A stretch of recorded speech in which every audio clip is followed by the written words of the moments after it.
दोस्तों मैं हूं शिवा और आप हो यूट्यूब इस पर। तो आपको पता है आज क्या हुआ? कुणाल कामरा लफड़े को लेकर के अभी कुछ सीरियस अपडेट्स निकल करके आ रही हैं। क्या कुणाल कामरा ने भी इनडायरेक्टली माफी मांग ली है और एकनाथ शिंदे सर ने डायरेक्टली कुणाल कामरा को रिप्लाई दे दिया। रेबल किड की एक ओल्ड वीडियो ने उन्हें एक बार फिर से कंट्रोवर्सी में डाल दिया है और इन यूट्यूबर ने जो किया है सुन करके आप शॉक्ड रह जाओगे। लिटरली उन्होंने एक 15 साल की बच्ची के साथ, खैर इस पर हम आगे बात करेंगे। इसके साथ साथ हम और भी बहुत सारी इंटरेस्टिंग और इंपॉर्टेंट अपडेट्स पर बात करेंगे, पर उससे पहले एक छोटी सी रिक्वेस्ट। हमारे काफी सारे भाई हमारी वीडियोस तो रेगुलर देखते हैं और उन्हें वीडियोस भी काफी पसंद आती है, पर वो वीडियोस में इतने ज्यादा खो जाते हैं कि वो चैनल को सब्सक्राइब करना ही भूल जाते हैं। तो दोस्तों बस एक सेकंड लगेगा, अभी चैनल को सब्सक्राइब करके बेल आइकन प्रेस कर लीजिए ताकि हम आप तक डेली पहुंचा सके ऐसे ही इंटरेस्टिंग और इंपॉर्टेंट अपडेट्स, वो भी सबसे पहले। तो चलिए सबसे पहले बात करते हैं कुणाल कामरा लफड़े के बारे में। तो अभी इस लफड़े को लेकर के कुछ सीरियस अपडेट्स निकल करके आ रही हैं। सबसे पहले तो एकनाथ शिंदे सर ने भी इस लफड़े को लेकर के डायरेक्ट रिप्लाई दे दिया है। द हिंदू की न्यूज रिपोर्टर उनसे क्वेश्चन करती है कि एक कॉमेडियन ने आपको लेकर के कुछ बोला तो इतना बवाल हो गया, इतना हो गया, तो एक तरह से क्रिटिसिज्म ये बन रहा है कि आपके खिलाफ अगर कुछ भी बोलेंगे तो ये सब हो जाएगा। इस पर एकनाथ शिंदे रिप्लाई करते हैं कि मैं एक बहुत शांति प्रिय इंसान हूँ, मैं हर चीज शांति से करता हूँ, मैं कभी किसी को छेड़ता नहीं हूँ, मैं शांति से अपना काम करता रहता हूँ। कितने भी आरोप लगा लो मेरे ऊपर, मैं कभी भी आरोप का जवाब आरोप से नहीं देता हूँ, मैं आरोप का जवाब अपने काम से देता हूँ। इसीलिए देखो कितनी बड़ी जीत हासिल हुई है, क्योंकि मैं लोगों का सीएम हूँ, जनता का सीएम हूँ। रिपोर्टर उनसे बोलती है लेकिन सर आपके ही लोगों ने जा करके वो स्टूडियो में तोड़ फोड़ की थी। इस पर एकनाथ शिंदे रिप्लाई करते हैं कि देखिए इसका समाधान मैं नहीं करूंगा, लेकिन लोग क्या कर रहे हैं कि वो अभिव्यक्ति स्वतंत्रता के नाम पर किसी को भी बदनाम करना, किसी की बेइज्जती करना, ये भी तो ठीक नहीं है। तो जितने भी लोग हैं लोकशाही में भी और अभिव्यक्ति का गलत फायदा नहीं लेना चाहिए, हक तो सबको है। इसी लफड़े से रिलेटेड बात अभी यहाँ तक बिगड़ चुकी है कि कुणाल कामरा को एक सीरियस रिक्वेस्ट करनी पड़ी है। दोस्तों जैसे कि हमने आपको अपनी कल की वीडियो में बताया था कि बुक माई शो ने क्या किया है, 5 अप्रैल के दिन उन्होंने कुणाल कामरा का नाम अपने पूरे ऐप से, अपनी पूरी वेबसाइट से ही डिलीट कर दिया है। मतलब हाल ये हो गया था कि ऐसी अपडेट्स आने लगी थी कि कुणाल कामरा का जो भी फ्यूचर शोज वगैरह होगा वो कभी भी बुक माई शो में लिस्ट नहीं होगा। तो ये सुनकर के कुणाल कामरा शायद घबरा जाते हैं, तो वो बुक माई शो को लेकर के एक लेटर पोस्ट करते हैं। वैसे ये है तो बहुत लंबा, आप चाहो तो पॉज करके पढ़ सकते हो, पर मैं यहाँ पर आपको समराइज करके बता देता हूँ। कुणाल कामरा बोलते हैं बुक माई शो हम आपके लिए समझते हैं, आपको स्टेट के साथ अच्छे रिलेशनशिप बनाने पड़ते हैं, क्योंकि स्टेट ही आपकी हेल्प करता है बड़े बड़े इवेंट्स को ऑर्गेनाइज करवाने में। पर इशू ये नहीं है कि आप मुझे डिलीट कर सकते हो या नहीं, इशू ये है कि अगर कोई भी आर्टिस्ट अपने शोज को आपके एप्लीकेशन पर लगाता है तो आप उसे उसके ही शोज को उसकी वेबसाइट पर नहीं लगाने देते हो। जिस वजह से हुआ क्या कि 2017 से लेकर के 2025 तक मेरी जितनी भी ऑडियंस बनी है मैं कभी उन तक एक्सेस ही नहीं कर पाया। आप हमारे शोज को लिस्ट करने के लिए 10% का कट भी रखते हो, जो कि आपका बिजनेस मॉडल है। पर यहाँ पर एक इंपॉर्टेंट पॉइंट उठता है, फर्क नहीं पड़ता है कि कोई कॉमेडियन छोटा है या बड़ा है, उसे कम से कम 6000 से लेकर के 10,000 रुपए खर्च करने पड़ते हैं एडवर्टाइजमेंट करने के लिए, वो भी अपनी ही ऑडियंस तक पहुंचने के लिए। ये जो कॉस्ट होता है ये एडिशनल बर्डन होता है जो कि आर्टिस्ट को ही सहना पड़ता है। मेरी बस यही रिक्वेस्ट है कि आज तक मैंने जितने भी शोज किए हैं उसमें जितनी भी ऑडियंस मेरे लिए आई है, आप मुझे उनका कॉन्टेक्ट डाटा दे दो। और मैं आपसे ये नहीं कहता कि आप मुझे किसी और कॉमेडियन का डाटा दो। अगर मैंने कहीं पर कुछ लोगों के साथ परफॉर्म किया है तो उनका डाटा आप मत दो। जितने भी मेरे सोलो शोज हैं उनका कॉन्टेक्ट डाटा मुझे आप दे दो, ताकि मेरा आगे काम आसानी से चल सके। वो मेरी ऑडियंस है, मेरे लिए आई है, तो कम से कम मैं उनकी कॉन्टेक्ट डिटेल्स का तो हकदार हूँ। इसलिए मैं आपसे रिक्वेस्ट करता हूँ कि आप मेरे लिए इन दोनों में से एक काम कर दो, या तो आप मुझे डिलिस्ट मत करो या तो आप मुझे मेरी ही ऑडियंस का कॉन्टेक्ट डेटा दे दो। तो दोस्तों आप समझ गए होंगे कुणाल कामरा यहाँ पर कहना क्या चाहते हैं। उन्हें आगे भी शोज करने,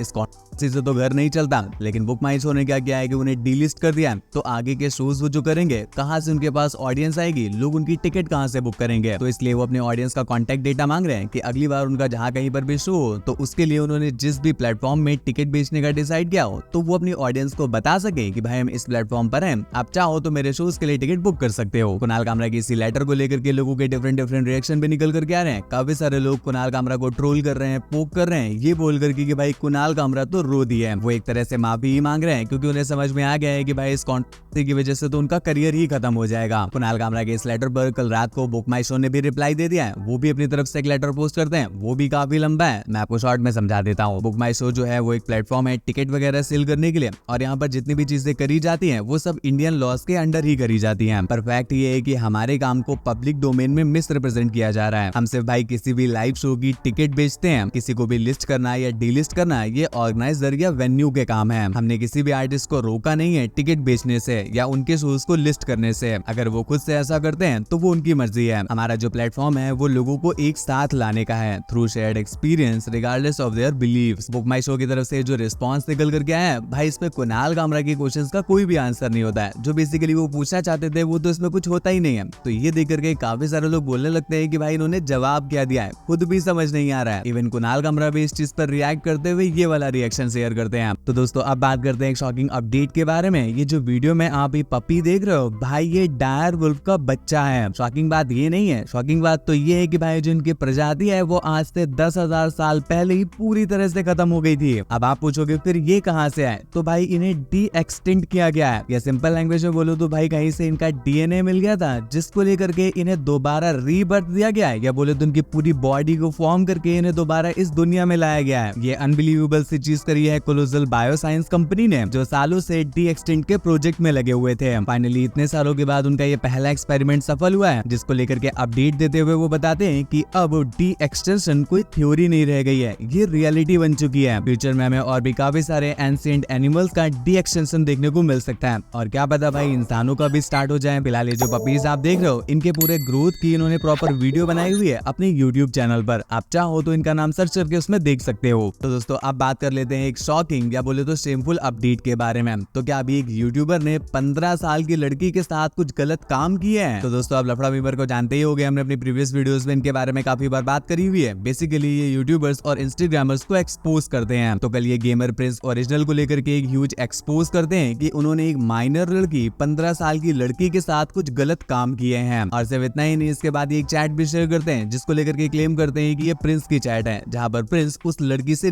मांग रहे होते हैं। वो और भी काफी कुछ रिवील करने की बात बोल रहे होते हैं। वो बताते हैं कि उनके पास काफी सारी ऐसी चीजें हैं जो प्रिंस को पूरी तरह से एक्सपोज कर सकती हैं। मैं आपको उनकी वीडियो की छोटी सी क्लिप दिखाता हूँ, आप देखो जरा। Hey guys, I recently got to know about this page from you. He exposes influencers. So the story is about Prince, original of BGMI. He's a BGMI T1 player, like he's legend.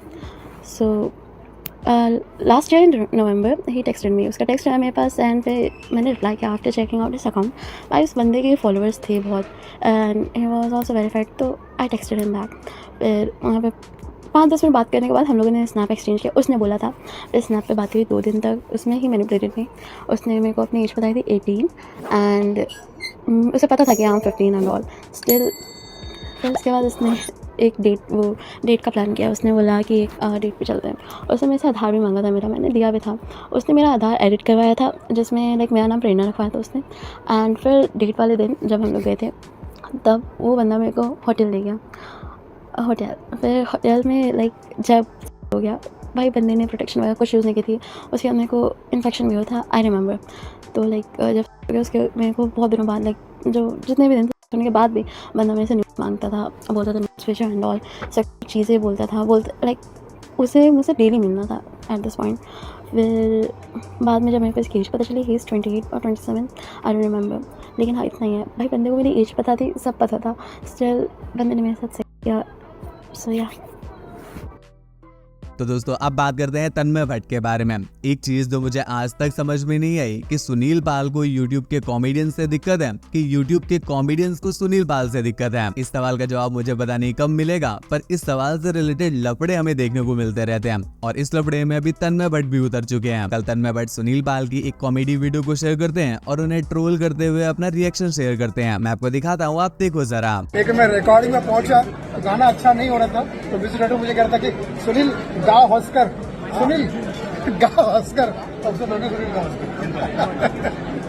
एक बार ना ऐश्वर्या का doctor surgery करा था और doctor Aishwarya का पैर काट रहा था, पर ऐश्वर्या कोई आवाज ही नहीं कर रही थी। तो डॉक्टर ने बोला, ऐश्वर्या मोन राज ऐश्वर्या मोन राज।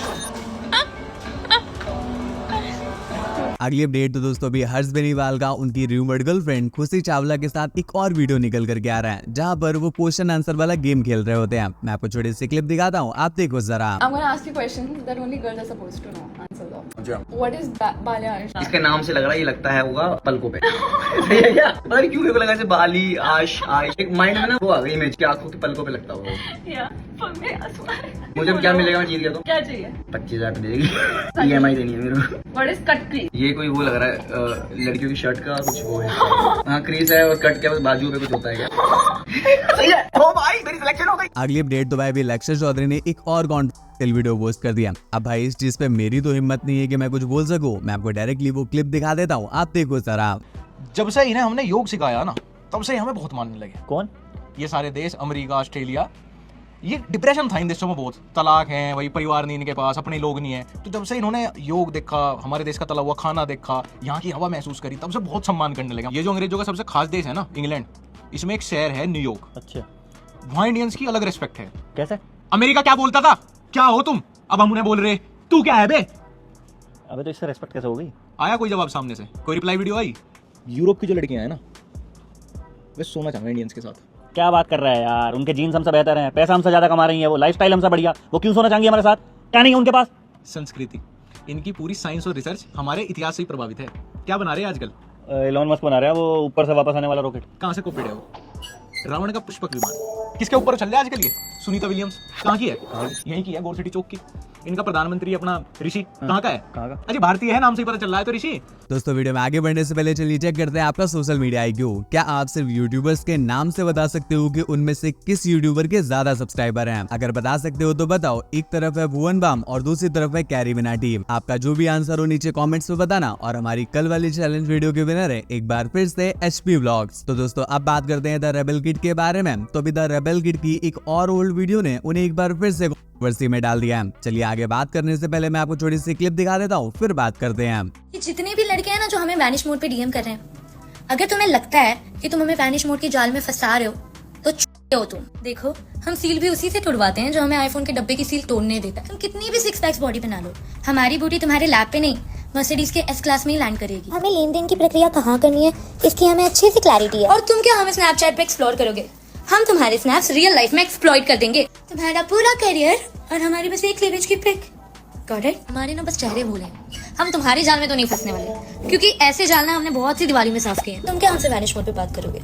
हम कब तुमसे मतलब निकाल के अपने लाइफ से वैनिश कर देंगे, तुम्हें भनक तक नहीं लगेगी। ये वीडियो भी इंटरनेट पे काफी जोरों से सरफेस हो रही है और इस वीडियो को लेकर के लोगों के डिफरेंट रिएक्शंस निकल करके आ रहे हैं। पीपो IBST इस पर रिएक्ट करते हुए लिखते हैं कि आप कभी किसी ऐसी लड़की से मिले हो जिससे ये लगता है कि वो अपनी जरूरतों को पूरा कर लेगी और फिर आपको अपनी लाइफ से बाहर कर देगी। तो अगर आपको भी ऐसा एहसास हुआ है तो तुरंत ही रेड बटन दबा करके उसे अपनी लाइफ से एग्जिट कराएं। एक और यूजर लिखते हैं सही तो कह रही है, your whole career her one cleavage pic, this is the main problem. तो बात अभी रेबेल किड की हुई रही है, तो चलिए बात करते हैं उनसे रिलेटेड एक और अपडेट की। तो दोस्तों जैसे कि हमने आपको अपनी पिछली वीडियोस में बताया था कि रेबेल किड ने अपने इंस्टाग्राम से सारी पोस्ट को डिलीट कर दिया था, पर फाइनली अभी 1 घंटे पहले उन्होंने इंस्टाग्राम पर कम बैक कर लिया है और आते ही वो कुछ ऐसे डिस्टर्बिंग कमेंट शेयर करती हैं जो लोगों ने उन पर मारे थे जब उनकी लेटेंट वाली कॉन्ट्रैक्ट हुई थी। स्क्रीन पर आप देख ही सकते हो उन्हें कैसे कैसे थ्रेट्स मिले होते हैं। कोई उन्हें R थ्रेट दे रहा होता है, कोई उन्हें D थ्रेट दे रहा होता है, कोई उन पर एसिड थ्रेट दे रहा होता है और उनकी फैमिली को लेकर के भी बहुत सारी उल्टी सीधी चीजें लिखी होती हैं। इस पर रिएक्ट करते हुए अपूर्वा लिखती है एंड दैट्स नॉट इवन 1%। तो दोस्तों बस फिलहाल की वीडियो में बस इतना ही। ऐसी और भी ज्यादा इंटरेस्टिंग और इंपॉर्टेंट अपडेट्स के लिए ध्यान से चैनल को सब्सक्राइब करके बेल आइकन प्रेस कर लीजिएगा। रिलेटेड वीडियोस के लिए आप हमारे टेलीग्राम चैनल को भी ज्वाइन कर सकते हो। मुझसे बात वगैरह करना चाहते हो या कोई न्यूज सबमिट करना चाहते हो तो आप मेरे इंस्टाग्राम पर भी आ सकते हो। मेरा इंस्टा यूजर नेम है आपका शिवाय।